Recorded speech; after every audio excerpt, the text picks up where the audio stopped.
Good morning, dear students. Today we are going to read a wonderful poem written by Irish poet W B Yeats. WB stands for William Butler. William Butler, as I told you, was an Irish poet.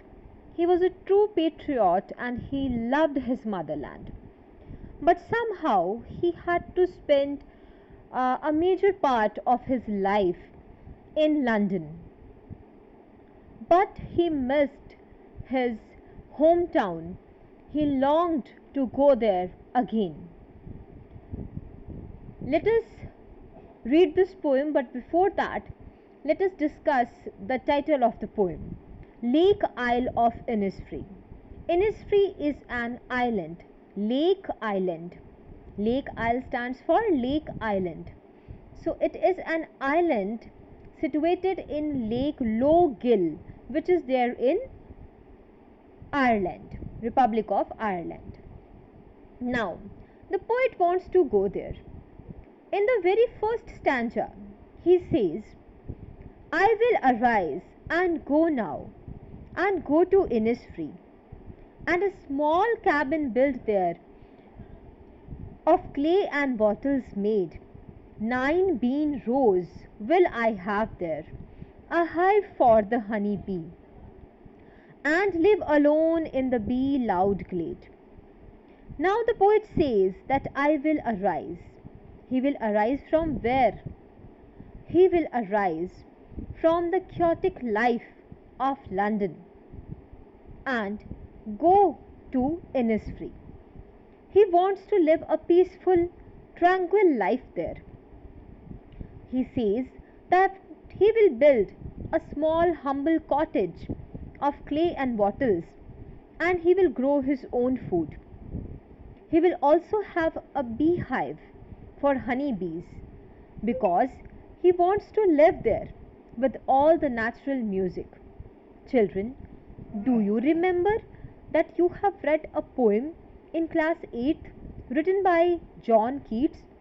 There he talked about the music of earth, the music of all the seasons. In the second stanza, the poet says that he wants to have some peace there, as now living in London he is only having noise all around. He says that peace comes dropping slow. If you want to attain peace, you have to be patient. Dropping from the veils of the morning to where the cricket sings. Morning veil means mist. Near water bodies, you will find that in the morning time there is mist. And mist is just like a veil on the face of morning, but it slowly disappears as the noon prevails. There, where the cricket sings, again he is talking about, in the first stanza he talked about the buzzing sound of honeybees, which he considers music, and in the second stanza he says that crickets also produce music. There midnight is all a glimmer and noon a purple glow. There midnight is all a glimmer. Why? Because unlike metropolitan cities, in the night, in all these small places, small towns, you will only find lights of stars and glowworms. And noon is also a purple glow. Purple is a soothing color. There, noon is also a purple glow, a soothing glow. Noon has a soothing glow. Why? Because there is no harsh reflection of the sunlight from the skyscrapers.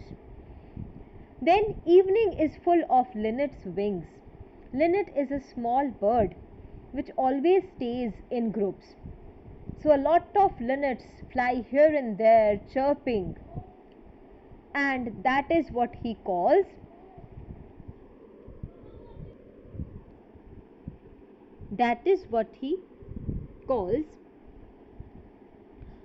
evening full of linnet's wings. In the third stanza, he again says, I will arise and go now for always night and day. I hear lake water lapping with low sounds by the shore, while I stand on the roadway or on the pavement's grey. I hear it in the deep heart's core. He says that I will rise above this chaotic life of London and go now for the rest of my life. He says that he can still hear the lake water of Lake Gill lapping on the shore with low sounds. And then he is, although standing on the pavements, grey why? Because they are made of cement, concrete. Its color is always grey. So, grey also symbolizes the dull, boring life of big cities. He says that although I am standing on the grey pavement of London, but still I can hear the lake water of Low Gill lapping by the shore in slow, very dim sound, very low sound, and he can hear that music where he is far, far away from Ireland. He can listen to that music, he can hear that music in his heart's core.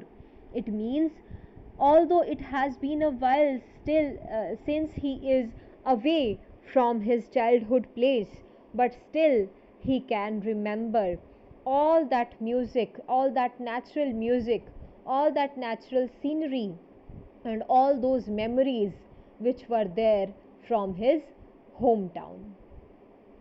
So I hope you liked this meaningful poem.